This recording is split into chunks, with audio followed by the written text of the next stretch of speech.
Gen பௌத்தத்தை பற்றிய சிறிய அறிமுகம். ஜென் பௌத்தத்தை தோற்றுவித்தவர் போதிதர்மர். இவர் 5ஆம் நூற்றாண்டை சார்ந்த ஒரு பௌத்த மத துறவி.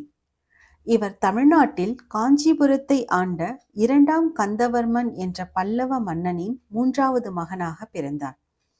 போதிதர்மர் பல்லவ இளவரசனாக இருந்து பின்னர் புத்த மதத்தை தழுவியதாக கருதப்படுகிறது.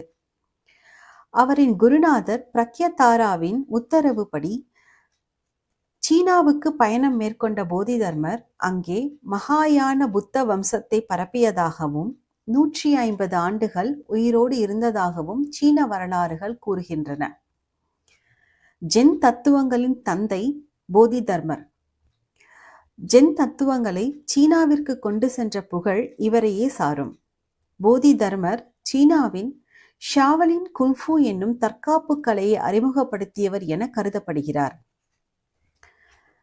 ஜப்பானிய மொழியில் ஜென் என்றும் சீன மொழியில் சான் என்றும் வழங்கப்படும் ஜென் என்ற வார்த்தைக்கு தியானம் என்று பொருள்.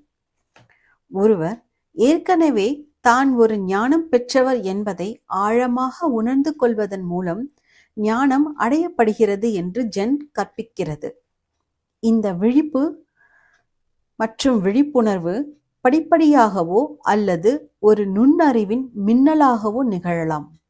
ஆனால் அது ஒருவரின் சொந்த முயற்சிகளின் விளைவாகவே நிகழக்கூடும். தெய்வங்களும் வேதங்களும் அவருக்கு வரையறுக்கப்பட்ட உதவிகளை மட்டுமே வழங்க முடியும் என கூறுகிறது.